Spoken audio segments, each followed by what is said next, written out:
Hola, mi nombre es Fabricio Mejía Madrid y esta es mi colaboración semanal para Sin embargo, que se llama Cinco figuras tristes de 2025. Empecé a escribir esta columna pensando en que no quería hacer algún tipo de recuento del año, ni tampoco un resumen de lo que había ocurrido. Para eso están otros que lo hacen mucho mejor que yo. Lo que me proponía era tratar de reflexionar con ustedes sobre cómo la ultraderecha en todo el mundo le expropia a la izquierda el espacio de la rebeldía. Me acordé del libro de Pablo Stefanoni sobre este tema y empecé a tratar de relacionarlo con lo que había ocurrido en México en 2025. Fue así que llegué a varios fracasos que tuvo la bendita oposición. Al inicio del año, por ejemplo, su insistencia en que si Claudia Sheinbaum no se desligaba del programa de reformas que le había sumado 36 millones de votos, entonces sería acusada de títere de López Obrador. Luego, a mediados del año, la intención del PRIAN de boicotear la reforma al Poder Judicial y más tarde, con 13 millones de votos contados, decir que había desaparecido la separación de poderes. Y finalmente, hacia finales de este año, su intento de hacer resurgir una movilización callejera vía la inversión de millones de pesos para alegar una represión a jóvenes que nunca ocurrió. De eso se acuerda usted y nos acordamos todos, pero el fracaso de la oposición en 2025 me trajo a la mirada a unos personajes que existieron fugazmente durante este año, inflados por los medios de comunicación enfurruñados de tanto fracaso. Se me vinieron a la mente 5 de ellos cuyos nombres tuve que volver a buscar en la red. ¿Se acuerda usted de la señora ya mayor que amenazaba a los legisladores con no dejarlos entrar a sus recintos para aprobar la reforma judicial? ¿Recuerda a la muchacha que clamó que había 90 cadáveres de estudiantes en la inundación en Veracruz, Puebla y San Luis Potosí?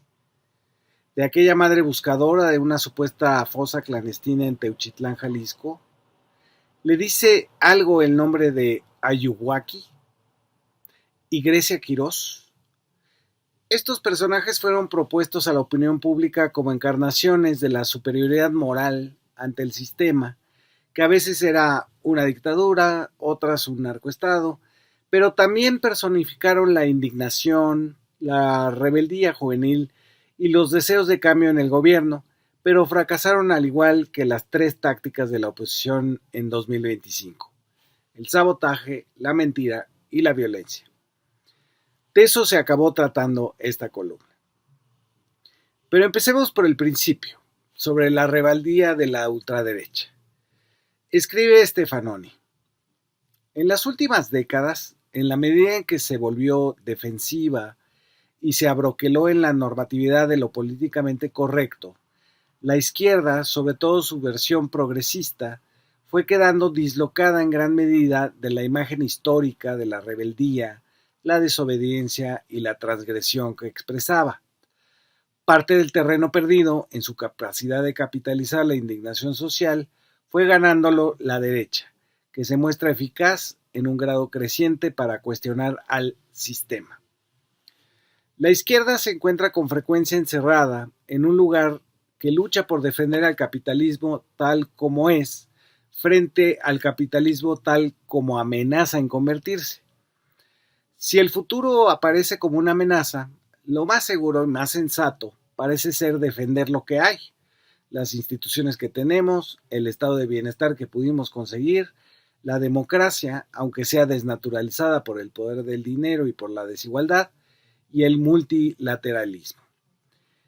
Si cambio significa el riesgo de que nos gobierne un Trump, una Marine Le Pen, un Víctor Orbán, un Bolsonaro o un Boris Johnson, parece una respuesta razonable. Hasta ahí el argentino Stefanoni. Ahí está puesta la tensión que vivimos durante 2025. La izquierda, con una mayoría absoluta y una aprobación inédita en la historia mexicana, se enfrenta a una ultraderecha rebelde que puede insultar y agredir verbalmente, hacer cualquier inmoralidad inventar noticias falsas y conspiraciones absurdas, y finalmente cometer la máxima de las irreverencias, pedir la intervención de los marines gringos en nuestro territorio. Ante esto, la izquierda optó por defender al Estado, los derechos sociales y de las minorías, la soberanía nacional, la democracia y el multilateralismo, mientras que la ultraderecha se vomitaba en todo eso y pretendió llevar a cabo actos de violencia escudada en una indignación que proviene de un invento, que las elecciones del Poder Judicial son en realidad autoritarismo, que las catástrofes naturales son culpa de los actuales gobernantes, que lo es también de las desapariciones forzadas y de la violencia, y para terminar, que atiende las demandas de los jóvenes de la generación Z con negligencia, que sería algo interesante que renunciara a la presidenta más votada de la historia del país, o que la DEA bombardeara con drones quién sabe qué laboratorio de fentanilo que produce además inmigrantes venezolanos. Esa tensión vivimos a lo largo de 2025, y es lo que plantea el libro del argentino Stefanoni, que ya veía con preocupación el salto de Javier Milei de los programas de televisión a la boleta electoral en 2021. Pero en México, por más que la oposición trató de crear un Milei, no tuvo respuesta de la ciudadanía, que sabe que los medios masivos mienten, que incurren en conflictos de interés todo el tiempo y que hay que desconfiar de ellos como método de salud republicana. Es la diferencia entre vivir y hacer política en un país con una guerra de independencia popular, una guerra de reforma por el Estado laico y una revolución social. No obstante, ahí estuvieron estos 5 personajes tristes. Empiezo con la señora de los bloqueos y la huelga todo pagada por la Suprema Norma Piña. Fue una señora llamada Patricia Aguayo. Desde el año pasado ella se convirtió en la vocera de los trabajadores del Poder Judicial que tomaron por la fuerza el Senado de la República el 10 de septiembre de 2024. Para diciembre, y tras su derrota, el Movimiento Ciudadano le otorgó a la señora Aguayo la medalla Benito Juárez por, cito a Dante Delgado, alzar la voz, advertir los riesgos, señalar los vicios de la propuesta, salir a las calles, discutir en foros, a subir a los medios de comunicación, a explicar, a cuestionar y a convencer, a organizarse para que el mayor número de personas posibles pudiera informarse de lo que sucedía. Siempre será un honor reconocer a personas que ante la imposición de la reforma con los peores y viles tácticas del poder, el poder con mayúscula, no renunciaron a la defensa de lo que creen. Pero este año, el 2025, el destino de la señora la llevó a no poderse inscribir para participar en la elección, a la que se opuso con toda violencia y con todo el apoyo de medios como Radio Fórmula. Fue su intento por desvirtuar la elección, solo que acabó confesando que era por ignorancia de cómo compartir documentos en la red.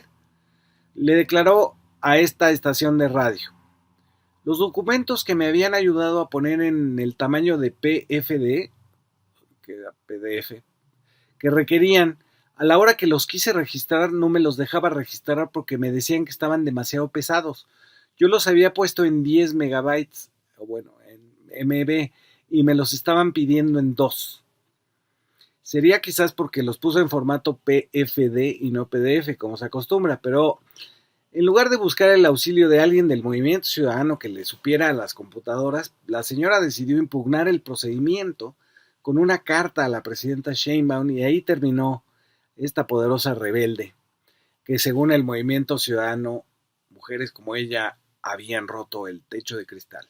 La imagen que de la señora Aguayo inventaron los medios era la de una maestra estricta que te agarra a reglazos por hablar en clase, una inhóspita e intransitable secretaria de estudio y cuenta de Janine Otálora en el Tribunal Electoral, la misma que validó la compra de votos del PRI durante la campaña de Peña Nieto, y la misma que hizo un último intento de descarrilar la elección de juzgadores de este año, aduciendo el famoso reparto de unos acordeones que nadie pudo sustanciar.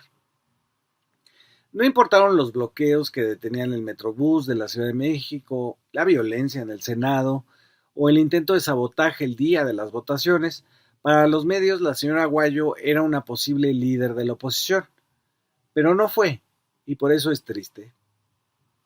La segunda de esta lista es Ceci Flores, la madre buscadora preferida de Acción Nacional, a cuyo relanzamiento fue invitada junto con personajes como Enrique de la Madrid y Claudio X González. A esta activista le debemos casos como el del crematorio de Tláhuac, en vísperas de las elecciones de 2024, que resultó tener restos de huesos de perros y gatos. Pero este año, tras el hallazgo de un rancho con supuestos restos humanos en Teuchitlán, Jalisco, acusó a la madre buscadora de allá, Indira Navarro, de mentir porque había asegurado que en ese lugar había 1,500 cuerpos y evidencia de tráfico de órganos. Navarro la acabó demandando en un juzgado civil por daño moral. Ahora que apareció el nuevo libro de Andrés Manuel, la señora Ceci se aventó, sin leer el texto, una reseña que hasta Nexos hubiera rechazado. Dijo: ojalá hubiera reflejado en la nueva obra una autocrítica sobre la estrategia de seguridad implementada durante su gobierno. Ya ve que abrazar a quienes nos matan nos dejó bien caliente el país.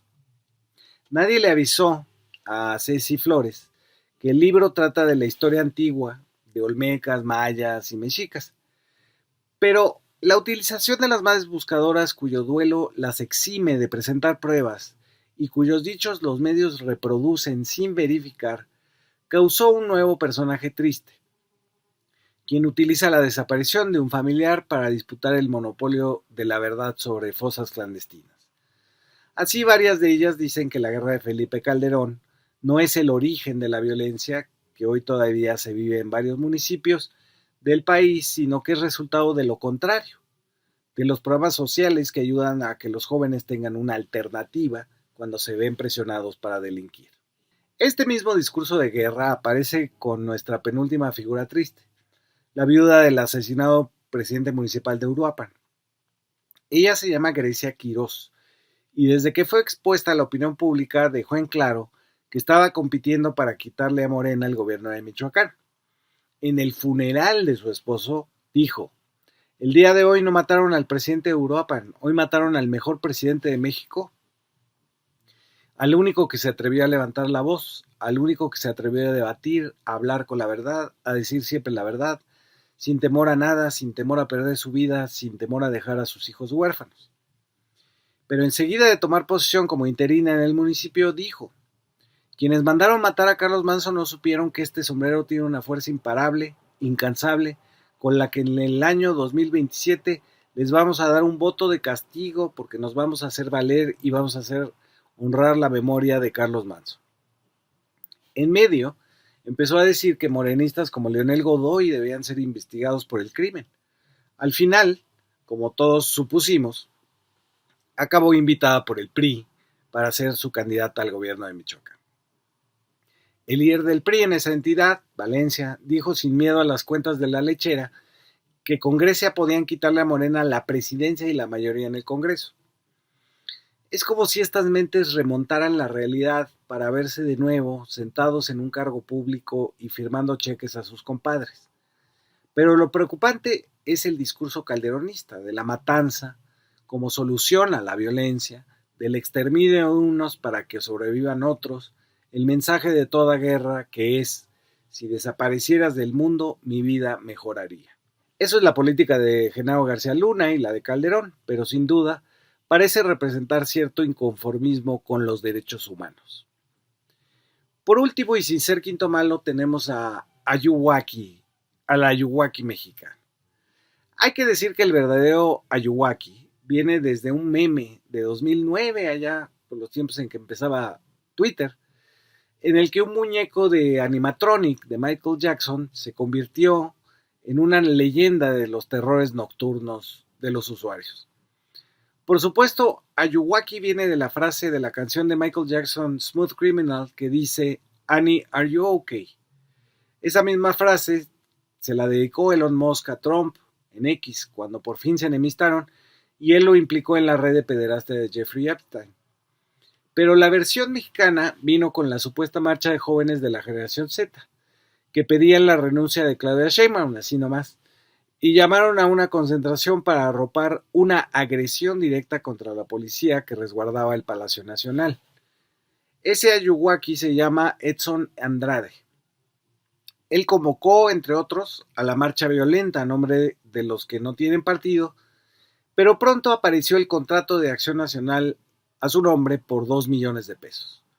El joven Ayuhuaki salió de Derecho de la UNAM y ha participado en las gestas de los fachos, como Gloria Álvarez en el Liberty Con MX, y hay que recordar que Gloria Álvarez era la conductora de aquel programa de televisión de tan mala memoria, El populismo en América Latina, filmado solo para atacar la campaña de López Obrador en 2018.